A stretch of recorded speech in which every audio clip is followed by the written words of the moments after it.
I'm Joe Brodnicki of Success Navigation Associates, and I want to welcome you to this week's edition of Leadership Matters.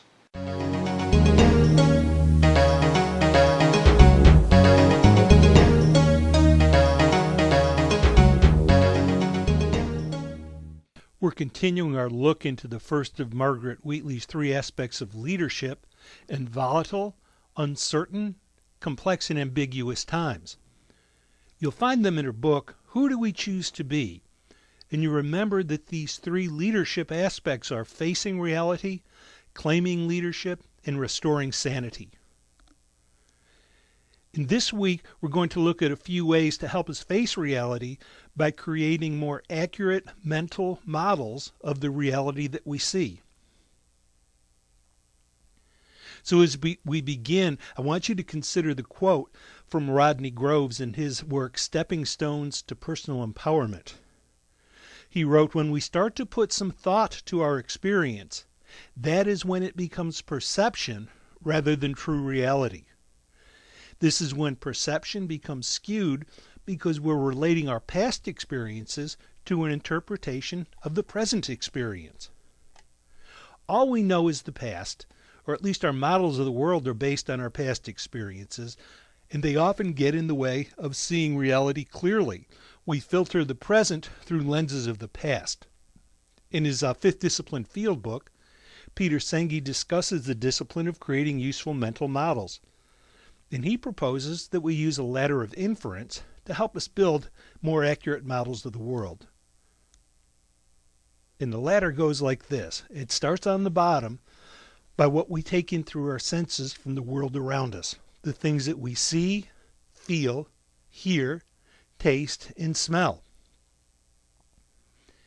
Now, we can't take all this data in, so we select what we choose to observe. It's like driving up on a stoplight.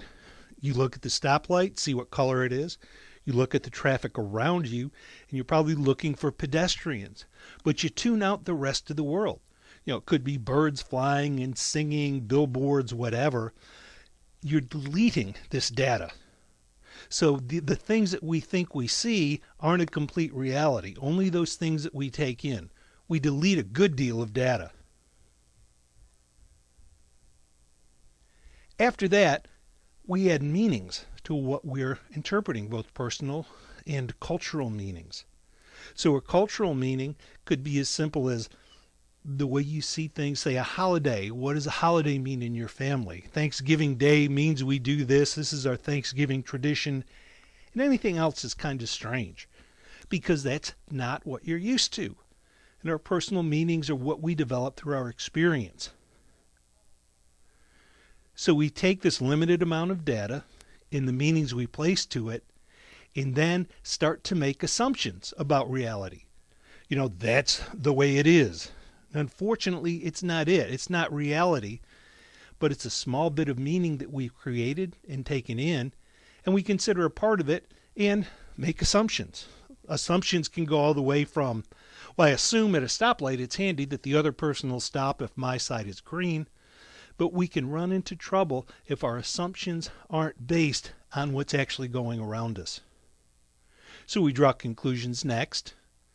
And it simply means that we start to act on what we believe, on what we see, and the meanings that we have. Then we form beliefs and create generalities about the world. A famous generality was coined by a Greek philosopher or poet, Epimenides, in the 7th century. He concluded that all Cretans are liars. Now, of course, if you look at that, and it creates one of the logical dilemmas of all times, if all Cretans are liars, what's a Cretan doing if they tell the truth? And you can see the limitations to generalities. Sometimes they're useful, like the other person stopping for a red light, but other generalities, like Epimenides about Cretans, are never universally true. They get in the way when we believe them to be the truth. Generalities can be, fill in the blank. All men are this way. All women are this way. All Americans are that way. It doesn't really matter. When we start putting generalities on top of the world, it distorts what we could see. So when we take this map, these ladders of influence, we take in a little bit of information, not all of it. Then we add meanings, we make assumptions about the meanings, and we draw conclusions from these limited interpretations and filters. Then we start to believe the conclusions that we have. As my friend Bubba says, what could go wrong? The question is, how can you begin to see reality more clearly? Here's a few things. Increase your awareness of yourself. Become more aware of what you're thinking in comparison to what's happening. In his book that I mentioned earlier, Peter Senge recommends that you experience a conversation by writing it out in 2 columns. In one column, write down what's actually being said, and in the other column, write down what you're really thinking. And you'll find the two are very different. And as you get more experience with this, you can record what you're thinking to what's actually happening in any instance. Be it stuck in a traffic jam, having a conversation with someone, anything you experience, and you'll find that the reality, what you think about it, is very different from what's actually happening. So increase your awareness of yourself, then increase your awareness of others. Learn their perspective, listen to them, and get their feedback. So as you learn their perspective, really take into what their view of the world is, what their view of a situation is, and really try to understand it. This often didn't happen. If you were a kid and you got in trouble in school and you wanted to tell your side of it when you got home, oftentimes your parents weren't terribly interested in your perspective. They just listened to, say, the teachers or whatever, which meant you got in more trouble. Listen to understand. And also get feedback from people. Feedback really helps you understand how others experience you. It's been a powerful tool for managers who want to change the way they manage and improve their relationship with people. I think for each one of us, it can be important to let us know how people respond to us so that we can get their view. Next, take an observer's perspective. This gets you even far from awareness of yourself and others, but detach yourself and experience a scene, including yourself, others, and how you all interact, as if you were the fly on the wall. It takes a little bit of practice, but if you're in a meeting, observing a conversation, whatever, just step back and take a look at what the interactions are like, who's cued into who's really listening, who's not, who's talking over people. Just build that muscle to an observer's perspective.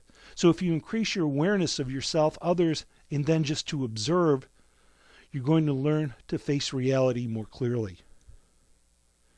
And that's what we're looking at today.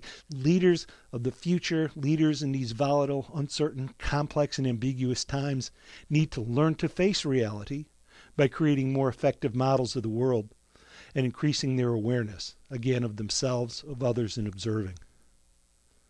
I want to close by saying it takes courage to face reality and a few other aspects, a few other states of mind. And next time we'll look at those attitudes that you can adopt so that you can accept reality and resharpen your focus.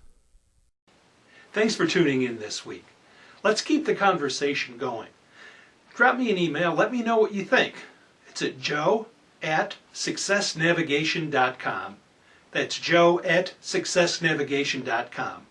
Until next week, remember that your leadership matters.